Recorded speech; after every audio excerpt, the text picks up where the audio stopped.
اللہ اللہ اللہ اللہ اللہ اللہ اللہ اللہ۔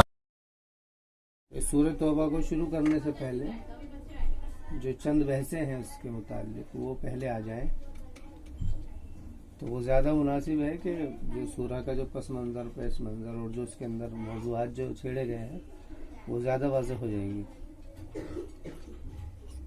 تو سب سے پہلے بات یہ ہے کہ جہاد، لفظ جہاد یہ کیا ہے؟ قرآن کریم نے جہاد کو دونوں معنی میں استعمال کیا ہے۔ دعوت کے لیے بھی استعمال کیا ہے قرآن کو، وجاہدہم بہ جہادًا کبیرا، کہ تم اس کے ذریعے سے، یہ ضمیر کا مرجع یعنی قرآن کے ذریعے سے، کہ تم جہاد کیجیے۔ اور اسی طریقے سے ایک جگہ پر اور ذکر کیا، والذین جاہدوا فینا لنہدینہم سبلنا، جو لوگ مجاہدہ کرتے ہیں، محنت کرتے ہیں، کوشش کرتے ہیں۔ تو مجاہدہ کا مطلب کیا ہے؟ محنت، کوشش، اسٹرگل جس کو بولتے ہیں، کوشش، محنت ہے۔ تو اب وہ محنت اور کوشش یعنی کہ اپنے نفس کی اصلاح کے لیے ہو یا کسی دوسرے کی اصلاح کے لیے، تو اس میں یہ لفظ استعمال کیا گیا ہے۔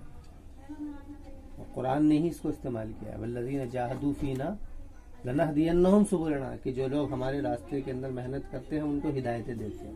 تو جہاد کا لفظ محنت اور کوشش کے معنی میں بھی استعمال ہوا ہے۔ محنت اور کوشش یعنی اپنی اصلاح کے لیے، نفس کی اصلاح کے لیے یا دوسرے کے لیے، اس میں استعمال ہوا ہے۔ اسی طریقے سے قرآن کریم کی دعوت کے لیے بھی یہ لفظ استعمال ہوا، وجاہدہم بہ، کہ اس کے ذریعے سے تم جہاد کرو، کوشش کرو، یعنی کہ اس کی دعوت دو۔ ایک لفظ تو یہاں پر استعمال ہوا۔ اسی طریقے سے یہ لفظ جو ہے قتال کے لیے بھی استعمال ہوا ہے، قتال کے لیے۔ قرآن میں ہے کہ